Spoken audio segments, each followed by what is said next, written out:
1979년 석유 위기가 끝난 뒤 유가는 안정을 찾았습니다. 그런데 에너지 효율성 제고 투자는 40년 넘게 계속되고 있습니다. 2020년 코로나19 사태가 촉발한 부품 소재의 극심한 대란은 수습됐습니다. 하지만 부품 소재 생산 역량에 대한 투자는 오히려 가속되고 있습니다. 병목 현상이 실물 충격으로 번진 사례에서는 공통점이 있었습니다. 경제에 필수적이지만 수익률은 높지 않아 자본이 향하지 않았던 과소투자 영역에서 문제가 발생했다는 겁니다. 석유위기 전 자본은 제조업과 금융업의 고수익 영역에 집중됐었고 에너지 공급 인프라의 취약성은 주목받지 못했습니다. 코로나19 사태 당시 자본은 소프트웨어와 플랫폼 부문에 쏠려 있었고 반도체 생산 설비나 물류 인프라에 대한 투자는 관심도가 덜했습니다. 병목이 충격이 된 뒤에야 자본의 우선순위가 바뀌었습니다. 미국에서 1979년 카터 대통령이 원유 수입 쿼터와 함께 에너지 효율성 제고 정책을 발표했고 이후 관련 투자가 본격화됐습니다.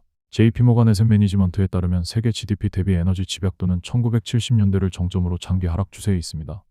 코로나19 사태가 끝난 뒤에도 주요국은 핵심 부품의 자국 내 생산 역량 확보에 대량의 자금을 투입하고 있습니다. 두 사례 모두 과소투자 영역이 안보 차원의 전략 자산으로 격상됐습니다. 그 뒤로는 대란이 수습되더라도 자본은 원래 자리로 온전히 되돌아가지 않았습니다.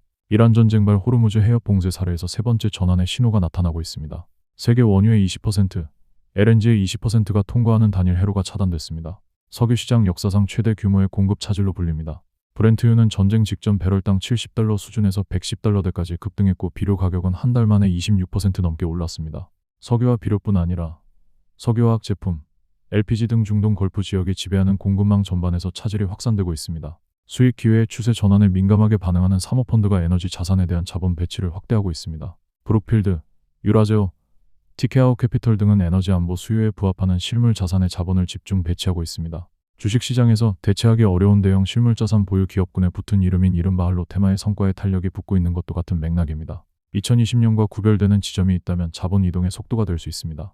당시에는 제로금리와 양적 완화가 공급한 유동성이 기술주에 집중됐고 보건규제 해제 이후 경제활동이 재개되면서 공급 병목이 뒤늦게 가시화돼 자본 이동은 1년 넘게 걸렸습니다. 올해에는 금리가 높아진 환경에서 성장주의 밸류에이션이 종전보다는 낮아졌고 유가 급등은 에너지 업종의 수익성을 뒷받침하고 있습니다. AI가 소프트웨어 사업 모델을 잠식할 수 있다는 우려가 확산되면서 물리적으로 대체할 수 없는 자산의 프리미엄이 부여되고 있습니다.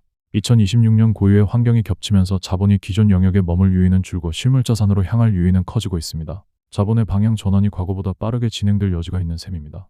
1979년에도 2020년에도 극심한 대란은 수습됐습니다. 하지만 자본의 배분 구조는 위기 전과 같은 형태로 돌아가지 않았습니다. 대체 에너지 확대든 화석연료 공급 경로의 다변화든 에너지 전반을 향한 세 번째 대규모 자본 재배치가 속도를 낼 가능성은 작지 않아 보입니다.